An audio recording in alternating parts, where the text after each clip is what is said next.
as we talk about the story. So let's just get into it, okay? So today we are talking about Kitty, or her full name is Catherine Susan. Kitty as a nickname. Genovese. Maybe I'm pronouncing this wrong, forgive me. So she was born in Brooklyn, New York, on July 7th, 1935. Wow, so she'd really be in her 80s now. Oh, she would be 89 years old today if this didn't happen. Wow. So, okay, her parents are named Vincent and Rachel. So she was raised Catholic, and she was living in a brownstone in Park Slope, which is a Brooklyn neighborhood more on the west side, and this neighborhood was populated mostly by Italians and Irish people, and in her own family. She was the oldest of 5 kids, so this was a, really nice, full kind of a family, I mean, pretty big family, 5 kids, right?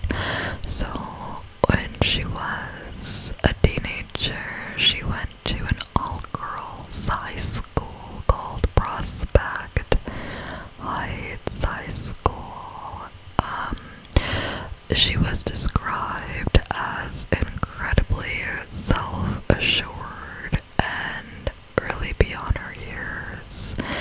She had a sunny personality, and she was voted as class cut-up, which in today's terms would be the class clown. Right, so that happened in her senior year, and she graduated in 1953. And, at this time, weirdly enough, Kitty's mom was a witness to a crime. She saw someone unalived on the streets, and it motivated her to move her family out of Brooklyn and to New Canaan, Connecticut. However, Kitty had just graduated high school. She loved the city, and she decided that she was going to stay in Brooklyn despite what her mom had witnessed and the fear that her mom had. So she initially lived with her grandparents, and she was actually engaged as well. So she was married, but the marriage was annulled in 1954 because at this time, gay marriage was not accepted at all, so it was terminated. Then Kitty moved into her own apartment in Brooklyn, and she worked different clerical jobs, which she did not like at all. It just didn't fit her personality, or it just wasn't her. So in the late 50s, she accepted a job as a bartender, which she found really fun and could talk to different people. It was really more so her scene, and she actually enjoyed it. So in August of 1961, she was arrested for bookmaking. She would take bets on horse races from bar patrons, and she had this friend named Dee. They did this together, and they were both fined $50. Now, that doesn't sound like a lot of money, but back in those days, that equated to about $510. So, not fun. On top of that, she also lost her job. So Kitty found another bartending position at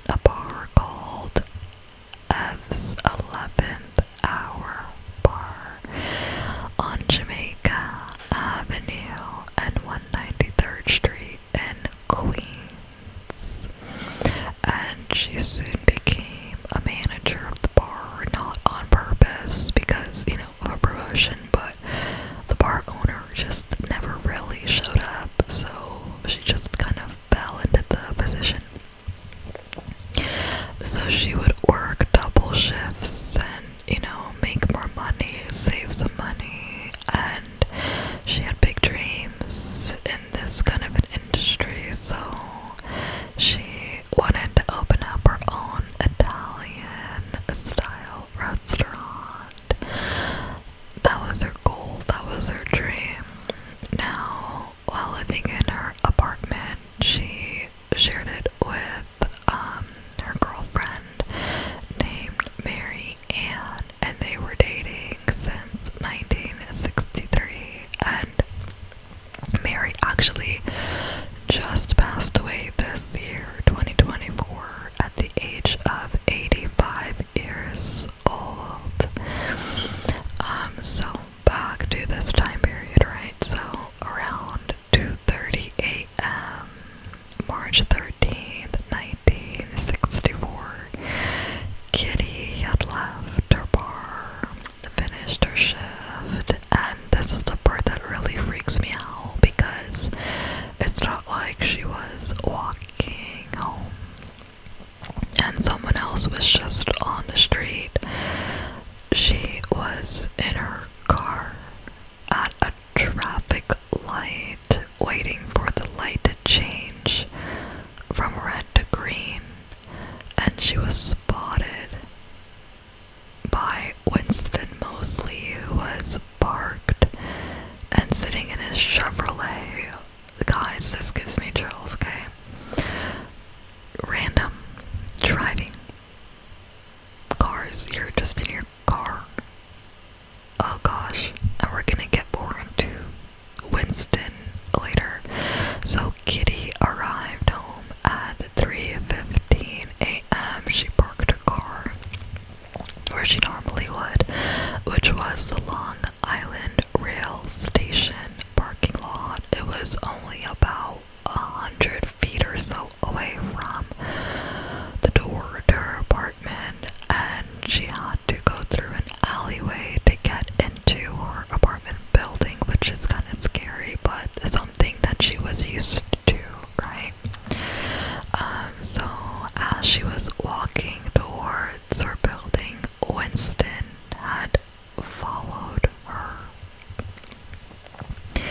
He got out his car and he parked it on a corner near a bus stop, and he was armed with a hunting knife, and Kitty felt that someone was following her, and she saw Winston following her with this knife, and Kitty began to run towards her door, just panicked.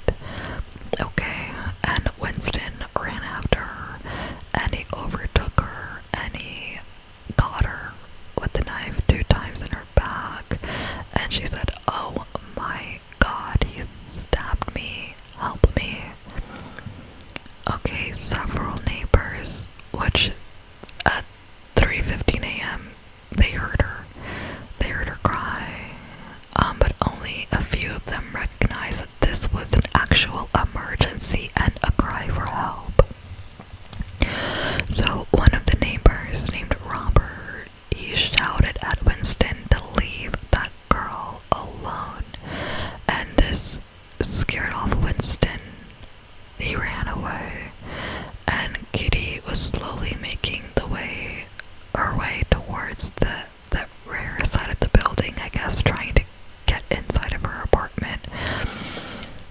But she was seriously injured and nobody could see her, so maybe they assumed that she got inside of her apartment. And witnesses say that they saw Winston get into his car and drive away, and he literally drove away for 10 minutes. And he was shadowing his face with a wide-brimmed hat that he would use to kind of search around, kind of hide his face in the train station and around the apartment complex.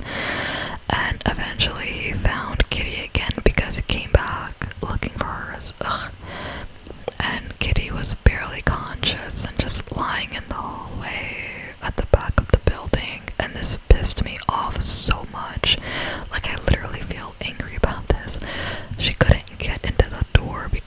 it had been locked. Like, seriously, the timing of this. And she was out of view, so nobody knew that she was just lying there and needed medical assistance and help. You know, anybody. So out of complete view, he went back and attacked her again. Got her with the knife more times and then assaulted her, you know, on top of that. So gross. And he stole $49 from her and ran away again, this time for good. Now, the attack apparently it went on for about half an hour, approximately, and from the wounds, it's clear that Kitty was really trying her hardest to defend herself. But her neighbor and close friend Sophia found Kitty shortly after the second attack and, you know, held her in her arms and stayed with her, which was a comforting thing for Kitty in her last few moments. And she was just reassuring her that help is on the way, just hold on, help is on the way. Now, records of the earliest calls to police are unclear and were not given a high priority because, you know, the incident occurred 4 years before New York implemented the 911 emergency call system. Never knew that, guys. So one witness said that his father called the police after the first attack and reported that a woman had gotten beat up but was staggering around, so I guess they didn't know that a knife was involved. And then after the second attack, another witness named Carl called friends for advice on what to do before calling the police. Sometimes people just freak out and they don't know the right avenue to take, you know. So he called for advice, and Kitty was picked up by an ambulance around 4:15 a.m. and she passed away on the way to the hospital. Now, Mary Ann, her girlfriend who was living with her, was brought in for questioning. She was, you know, interrogated for about 6 hours by 2 homicide detectives, and the questions really centered on her relationship with Kitty. You know, initially Mary Ann was considered to be a suspect, and on March 19th, 1964, 6 days after Kitty's attack, Winston was arrested on a completely separate thing, which he was suspected for a robbery in Ozone Park after a television set was discovered in the trunk of his car.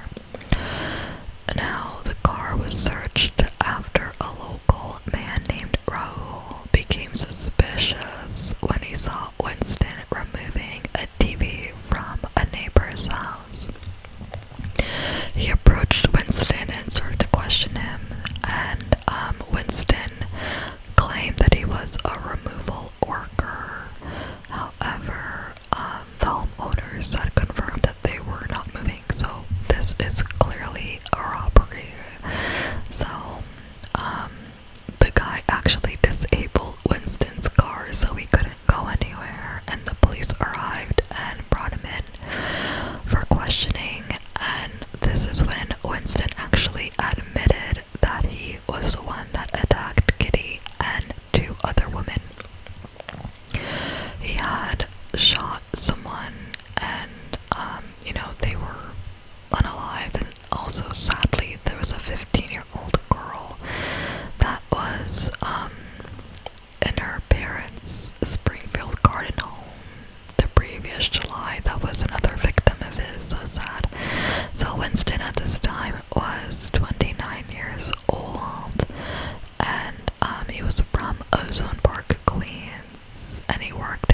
was a tab operator, preparing the punch cards that were used at that time for data input for digital computers.